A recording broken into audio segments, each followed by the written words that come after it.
مومنو، تم پر روزے فرض کیے گئے ہیں جس طرح تم سے پہلے لوگوں پر فرض کیے گئے تھے تاکہ تم پرہیزگار بنو۔ روزوں کے دن گنتی کے چند روز ہیں، تو جو شخص تم میں سے بیمار ہو یا سفر میں ہو تو دوسرے دنوں میں روزوں کا شمار پورا کر لے، اور جو لوگ روزہ رکھنے کی طاقت رکھیں لیکن رکھیں نہیں، وہ روزے کے بدلے محتاج کو کھانا کھلا دیں، اور جو کوئی شوق سے نیکی کرے تو اس کے حق میں زیادہ اچھا ہے، اور اگر سمجھو تو روزہ رکھنا ہی تمہارے حق میں بہتر ہے۔ روزوں کا مہینہ رمضان کا مہینہ ہے جس میں قرآن اول نازل ہوا، جو لوگوں کا رہنما ہے اور جس میں ہدایت کی کھلی نشانیاں ہیں، اور جو حق و باطل کو الگ الگ کرنے والا ہے۔ تو جو کوئی تم میں سے اس مہینے میں موجود ہو چاہیے کہ پورے مہینے کے روزے رکھے، اور جو بیمار ہو یا سفر میں ہو تو دوسرے دنوں میں رکھ کر ان کا شمار پورا کر لے۔ خدا تمہارے حق میں آسانی چاہتا ہے اور سختی نہیں چاہتا، اور یہ آسانی کا حکم اس لیے دیا گیا ہے کہ تم روزوں کا شمار پورا کر لو،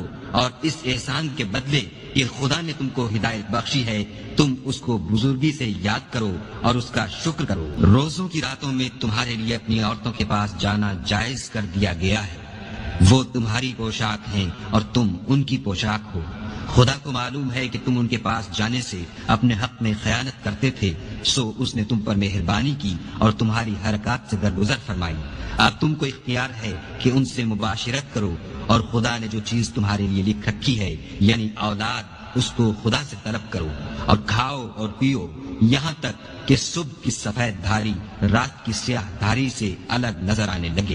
پھر روزہ رکھ کر رات تک پورا کرو، اور جب تم مسجدوں میں اعتکاف بیٹھے ہو تو ان سے مباشرت نہ کرو، یہ خدا کی حدیں ہیں، ان کے پاس نہ جانا۔ اسی طرح خدا اپنی آیتیں لوگوں کے سمجھانے کے لیے کھول کھول کر بیان فرماتا ہے